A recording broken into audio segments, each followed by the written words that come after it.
Bonjour, je suis Guillaume, bienvenue sur ma chaîne La Chambre Noire de Goupil pour une nouvelle vidéo de tuto sur le Fujifilm X-H2 où je vous montrerai le menu prise de vue photo du X-H2. Cette vidéo a pour but de vous montrer les possibilités de l'appareil photo via les menus et certaines choses qu'on peut ne pas comprendre, notamment par la traduction de l'appareil photo.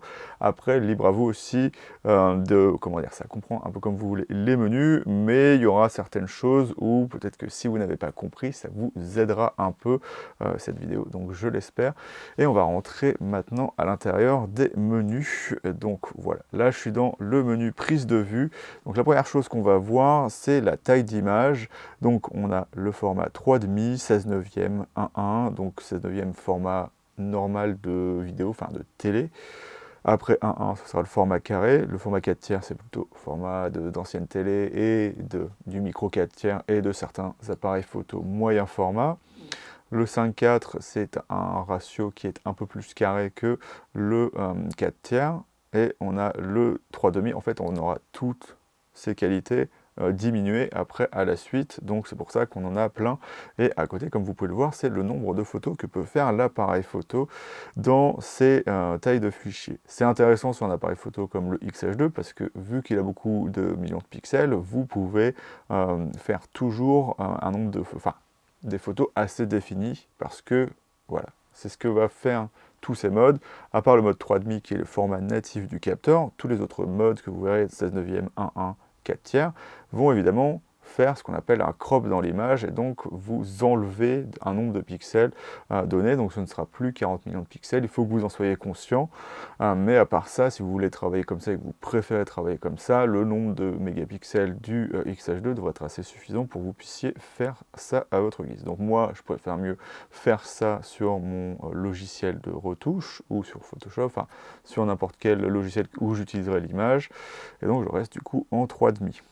On a après la qualité d'image, donc bien évidemment on aura le type de JPEG, donc soit fine, soit normal, soit fine RAW, soit normal RAW, soit juste le RAW. Donc le RAW, bien évidemment, c'est le fichier plus gros qui a toutes les informations de l'appareil photo, qui vous permettra de retoucher notamment bien mieux la dynamique de l'appareil photo, et aussi les couleurs et d'autres choses, et l'exposition. Mais on n'est pas forcément là pour parler de ça, il vous faudra bien évidemment un logiciel spécifique pour ça, et c'est ça l'intérêt du JPEG, même si la qualité est moindre, c'est que vous pourrez les regarder directement et les retoucher sur à peu près n'importe quel logiciel. On a la compression du RAW à peu près, donc pourquoi j'ai dit à peu près? On a la compression du RAW après. Non compressé, il n'y a pas de compression. Compressé sans perte, on aura une compression dessus. Aujourd'hui, il y a plein d'appareils photo qui le font très correctement. Par exemple, le Canon EOS R3 qui me filme n'a pas de possibilité de faire du RAW non compressé. L'intérêt du non compressé, c'est que on aura normalement plus d'informations, donc on aura plus de dynamique et les couleurs sont plus faciles à retoucher. Dans les faits, c'est pas forcément vrai et ça se jouera à votre sensibilité personnelle, donc je vous invite à vraiment tester personnellement si vous préférez avoir du non compressé ou du compressé sans perte. Bien évidemment, du non compressé, les 40 millions de pixels, ça va vraiment prendre beaucoup de place. Et compressé, là par contre, on aura de la perte vraiment visible, ou pas forcément, mais on aura de la perte dans le fichier, et ça peut occasionner une perte de dynamique et de qualité générale de l'image, surtout à haut ISO, qui est peut-être visible. Là, on aura, donc je ne vais pas revenir là, puisque moi je ne shoote pas en compressé, on a la sélection entre JPEG et HEIF. Donc le HEIF, c'est plutôt, c'est un format d'image assez particulier parce que le JPEG, c'est un format photo standard dont on a l'habitude. Le EIF n'est pas forcément lu par tous les logiciels, ce qui est, peut-être un petit peu étrange, mais en fait ce que ça utilise, c'est la compression, on va dire, vidéo. Donc en fait, on n'est pas en RVB, on est en YCBCR, comme on appelle ça, où on sépare la chrominance et la luminance, d'où le 420 ou 422 que vous avez pu entendre, et donc c'est du 10 bits par contre 422, donc potentiellement, et pas que potentiellement, il y a plus de couleurs à l'intérieur. Mais comme ça n'utilise pas le même mode de compression que le JPEG, c'est beaucoup plus difficile à lire, et la plupart des logiciels ne peuvent pas exploiter le HEIF pour l'instant. Donc c'est à vos risques et périls d'utiliser le HEIF au final.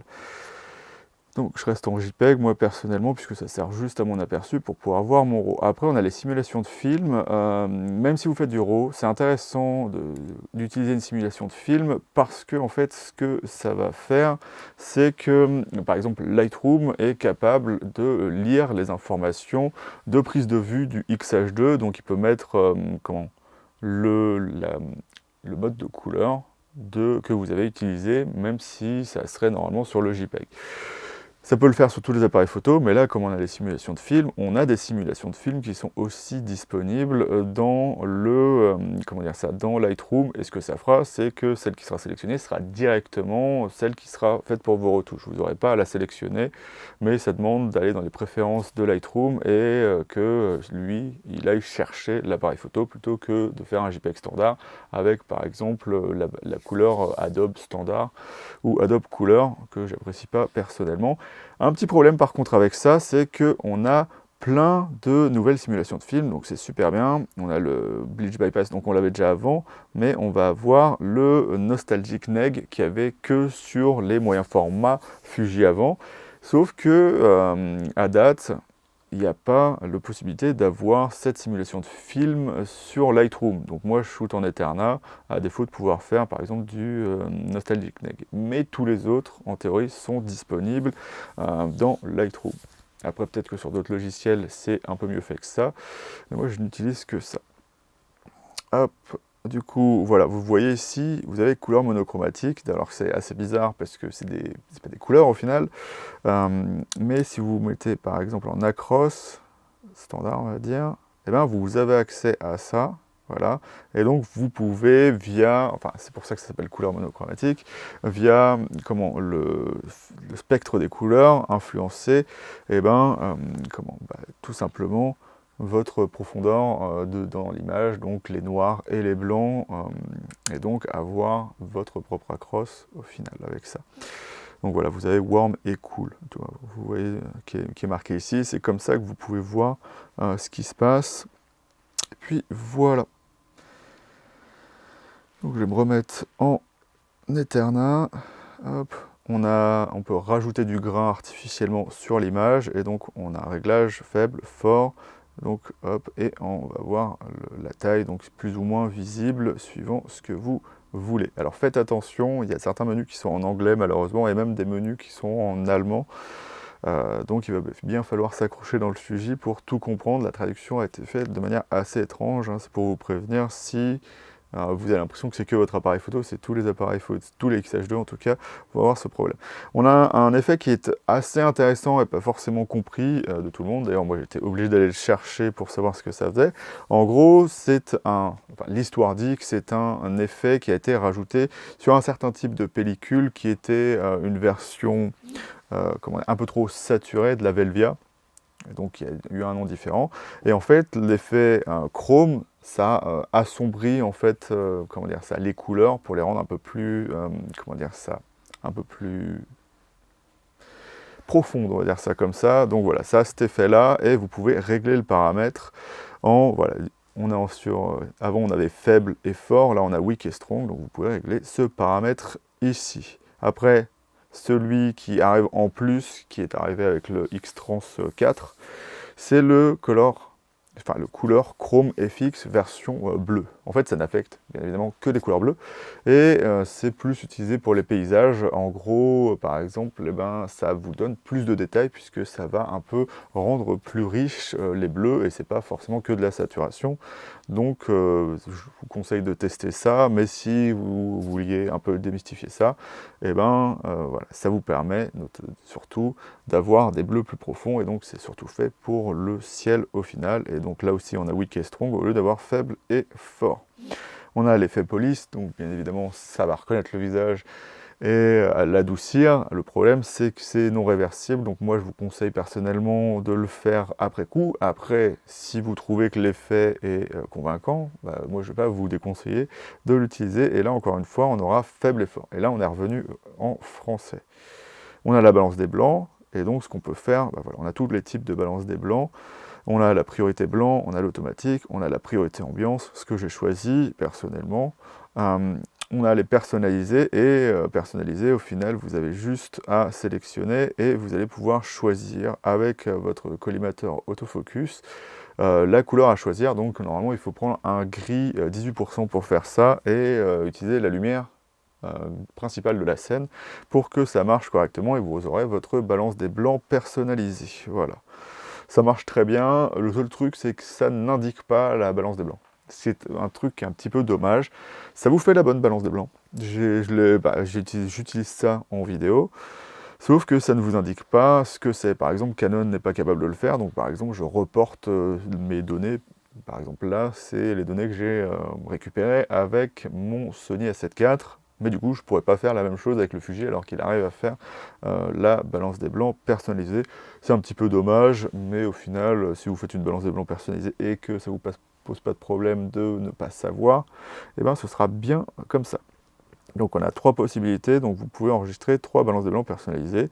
On a la balance des blancs en Kelvin, donc moi je le mets en version jour, mais jour un petit peu plus pétant au final, en remontant les Kelvin.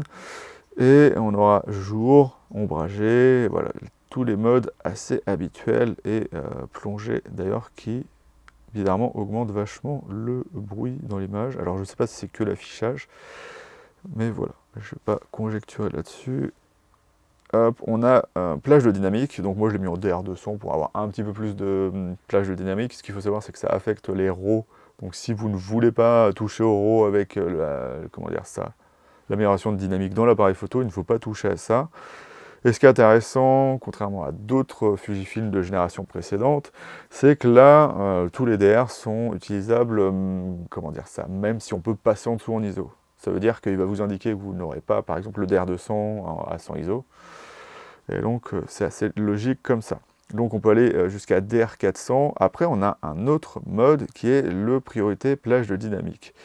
Et donc, c'est assez étrange. Ça fait la même chose que la mode au-dessus, sauf que moi, ce que je comprends pas, c'est qu'on a faible, fort, mais dès qu'on le met sur fort, on a accès à faible lorsque, bien évidemment, comme si on était en DR400, on passe en DR200 si on passe à 200 ISO.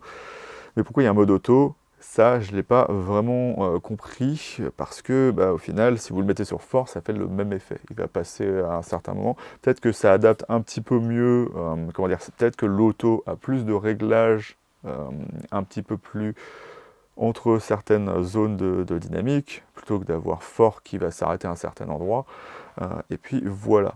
Comme vous le voyez, du coup, ça grise le fait de pouvoir utiliser le DR, mais c'est à peu près la même chose. En gros, ça fait un peu plus automatiquement le DR200, DR400. Vous n'aurez pas vraiment besoin de choisir, même si, voilà, comme on l'a vu, quand on passe en dessous du DR400, on a le DR200, et quand on passe en dessous, on aura le DR100. Donc voilà. À voir si c'est vraiment utile au final. Et en plus, lorsque on met juste le DR, on a quand même accès à la courbe de tonalité qui vous permet d'affecter plus ou moins votre dynamique directement en JPEG. Donc ce que vous feriez par exemple sur les courbes de Lightroom, là vous pouvez le faire directement dans l'appareil photo. Voilà, on va voir que la courbe elle change vers le haut. Donc moi souvent je baisse les basses lumières et j'augmente les ombres, donc pour me faire une sinusoïde qui donne un effet un petit peu plus naturel à la photo, parce que par exemple quand on était en argentique, il n'y avait pas de courbe droite comme ça, c'était des toutes petites sinusoïdes qui est non reproductible en numérique.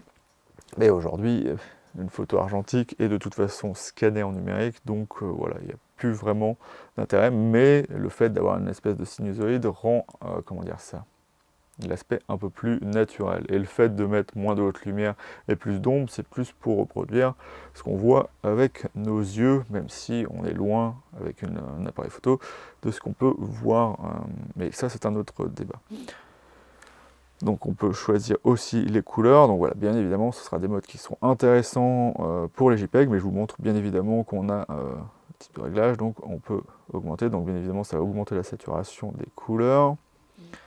Hop, là on va augmenter le détail, donc on a 0, mais on peut passer en négatif, ce qui est quelque part assez intéressant. Moi c'est des modes que j'utilise plus en vidéo. On a aussi une correction du bruit à ISO élevé, que j'ai mis à 0, mais vous pouvez encore plus affecter ça en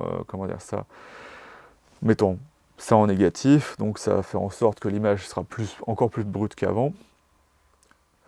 La netteté, bien évidemment, donc encore moins nette, donc plus comme elle est censée sortir directement du capteur. Et on peut aussi faire, je ne sais pas pourquoi, là on n'a pas de paramètre de 4 à -4, là on peut faire la correction du bruit à expo longue. Alors pourquoi je le mets sur non? Parce que, bien évidemment, le problème, c'est que quand on fait de la photo d'étoiles, on veut aller le plus vite possible. Sauf que ça demande un temps à l'appareil photo, une fois qu'il a pris la photo, de faire tout ce qui va permettre d'enlever le bruit. Puisqu'il voit la photo et dit il y a trop de bruit, il va faire sa petite tambouille et ça marche. Mais c'est du temps que vous n'aurez pas pour faire la prise de vue. Donc vous avez oui ou non, donc là c'est vraiment automatique, hein, donc apparemment, je ne sais pas si ça va être vraiment très intéressant. Après, les optimisations, donc objectif, donc qui va être bien évidemment les profils intégrés pour les corrections, comme le vignettage et la distorsion. On a l'espace de couleur qui n'affecte que le JPEG, puisque le RAW a normalement son propre espace de couleur, et c'est après quand vous faites un JPEG que vous le repassez en sRVB ou en Adobe RVB. L'Adobe RVB a un spectre plus large, mais il est adopté par moins de machines, donc en théorie, le sRVB reste quand même la norme aujourd'hui, même si c'est un spectre plus réduit en couleur. Le clonage pixel mort, c'est très intéressant. C'est une option comme chez Sony qui permet, je pensais au capteur, mais qui permet d'enlever les pixels morts, tout simplement. Et c'est pas vraiment les pixels morts, c'est les pixels chauds en général. Parce que ça va vous permettre, donc vous prenez une photo, beaucoup trop de photos en pause longue, donc le capteur chauffe, et il va y avoir l'apparition de taches rouges, violettes, pas vertes, si peut-être vertes. Et donc en fait c'est des points chauds sur le capteur. Et donc quand vous aurez des erreurs de calcul du capteur, et lui, il remappe le capteur et il enlève ses défauts, mais par contre, ça c'est vraiment bien fait là-dessus, puisqu'on peut le faire n'importe quand chez Sony. Là-dedans, il va vraiment voir si le capteur est froid, parce que ça se fait à froid. Donc il va vous dire non, vous ne pouvez pas le faire, et c'est que lorsque votre capteur sera froid que vous pourrez le faire, et ça donnera un meilleur résultat, bien évidemment, dû à ça. Pourquoi je parle de Sony? Parce que par exemple le Canon ne fait pas ça, il se contente de faire une correction sélective sur le RAW, une correction sur le RAW, donc le RAW voit donc le processeur de l'appareil photo voit les taches de couleur, mais vous les aurez quand même en JPEG, alors que là, on peut les enlever directement. Après, on peut modifier, enregistrer le réglage perso, donc tout ce qui va être de C1 à C7. Et donc, vous voyez ce qui arrive ici.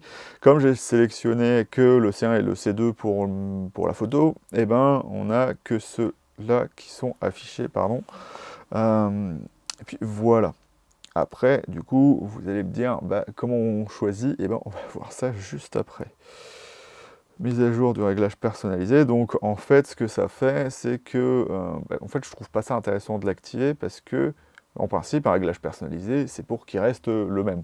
Si à chaque fois que vous utilisez votre appareil photo et que vous mettez un nouveau réglage, il se met à jour, donc en gros, ça veut dire que quand vous êtes en C quelque chose et que vous ne voulez pas le changer, il faut absolument changer aucun paramètre, ce qui arrive souvent.